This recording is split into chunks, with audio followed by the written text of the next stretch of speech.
ল'ৰা ছোৱালীক চৰকাৰী চাকৰি দিলে। কোনেও ঘোষ খাব নোৱাৰিলে।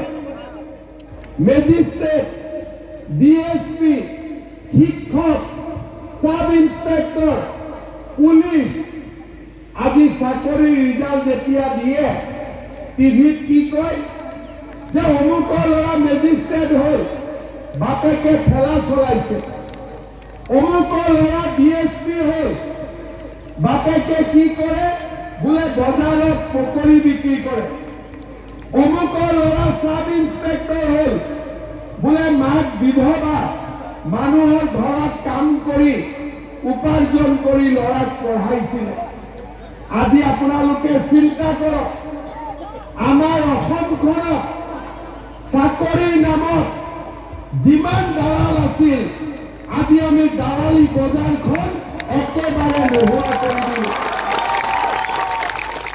আজি লোকসভাৰ ইলেকশ্যন, মই 1 লাখ চাকৰি দিয়াৰ কথা আছিলে, 1 লাখ চাকৰি আমি দিলো। আজি আমি আকৌ কৈছো ইলেকশ্যনৰ পিছত আমি আৰু 50,000 চৰকাৰী চাকৰি আমি দিবৰ বাবে গৈ আছো। কোনে পাব? দুখীয়া ল'ৰা ছোৱালীয়ে পাব। কোনে পাব? মধ্যবিত্ত লোকে পাব। 1 পইচাও দালালত দিব নালাগে।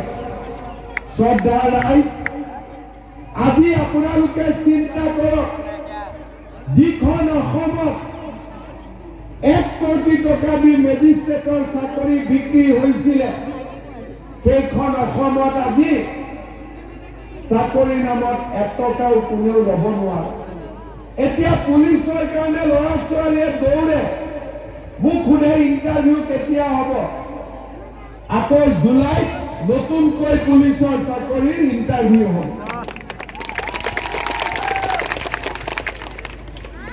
অসমখন পৰিৱৰ্তন হৈছে।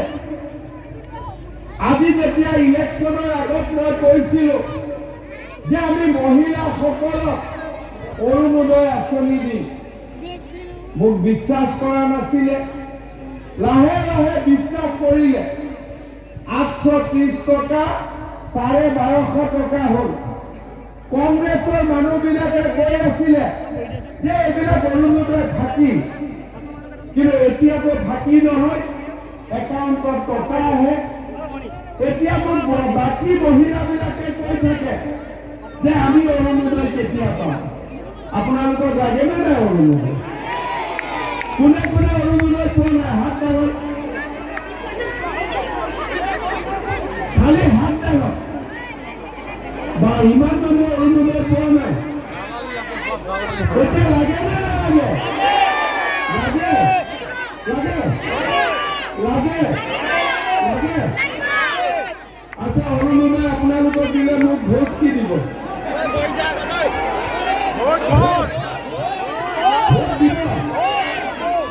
ভোটটো নৰেন্দ্ৰ মোদীক দিব। মোক কি দিব? মোক আপোনালোকৰ ঘৰত গ'লে মোক পিঠা পিঠা খুৱাব আৰু, ঠিক আছে? আজি বিহুৰ দিন। আকৌ কিয়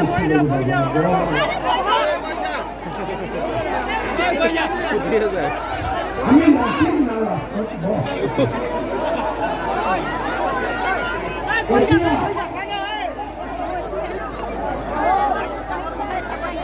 আজি বিহুৰ দিন। আজি বিহুৰ দিনা মই বৰচেলাৰ আই মাতৃসকলক এটা ভাল খবৰ দিব খোজো। সেইটো হ'ল ইলেকশ্যনৰ পিছত এই বৰচেলা সমষ্টিত যিমান মানুহৰ হাতত ৰেচন কাৰ্ড আছে, সকলোকে মই অৰুণোদয় আঁচনি দিয়াৰ ব্যৱস্থা কৰিম। এজন দুজন নহয়। কাৰ কাৰ ৰেচন কাৰ্ড আছে? হাত দাঙক। আছে? যাৰ যাৰ ঘৰত ৰেচন কাৰ্ড আছে, मोदी की गारंटी, मामा की वारंटी। যাৰ যাৰ ঘৰত ৰেচন কাৰ্ড আছে, সকলোৱে 100% অৰুণোদয় এটা এটা পাব আপোনালোক ৰেডি হৈ যাওক এতিয়াৰ পৰা আৰু আপোনালোকে অৰুণোদয়ৰ কাৰণে চিন্তা কৰিব নালাগে যাৰ যাৰ ঘৰত ৰেচন কাৰ্ড আছে তেওঁলোকে এটা এটা অৰুণোদয় আঁচনি লাভ কৰিব কাৰ কাৰ ঘৰত ৰেচন কাৰ্ড আছে হাত দাঙক চবৰে আছে খালি যাৰ আধাৰ নাই এনআৰচিত নামটো বন্ধ হৈ আছে তেওঁলোকে ৰেচন কাৰ্ড আৰু অৰুণোদয় দুইটাই দিয়াৰ ব্যৱস্থা কৰি দিম হ'ব আপোনালোকে চিন্তা কৰক আগতে মানুহৰ বহুত সমস্যা আছিল আজি ইয়াত আমাৰ বহুত গোৰ্খা মা ভনীসকল আছে আগতে অসমৰ গোৰ্খাবিলাককো বিদেশী কৈছিলে আজিকালি মই নিয়ম বনাই দিছোঁ কোনেও আৰু গোৰ্খাক বিদেশী ক'ব নোৱাৰে শ্ৰদ্ধা ৰাইজ লাখপতি বাইদেউ হ'ব তাৰ কাৰ ইচ্ছা আছে চবৰে আছে আচ্ছা কাৰ কাৰ নাই হাত কাৰ কাৰ লাখপতি বাইদেউ হ'ব ইচ্ছা নাই তেওঁলোকে হাত দাব কোনেও নাজানে আচ্ছা লাখপতি বাইদেউ হ'ব কাৰ কাৰ ইচ্ছা আছে হাত দাব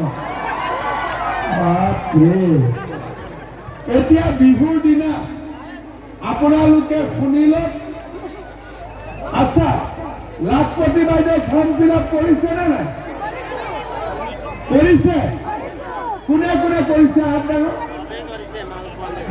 বৰচলাৰ মানুহ ইমান ফাষ্ট নে চবেই কৰি গ'ল ফৰ্ম ফিল আপ যোনে যোনে লাখপতি বাইদেউ ফৰ্ম ফিল আপ কৰিছে ইলেকশ্যনৰ পিছতে তেওঁলোকৰ বেংক একাউণ্টত কুটুম কৰি 10,000 টকা সোমাই যাব হ'ব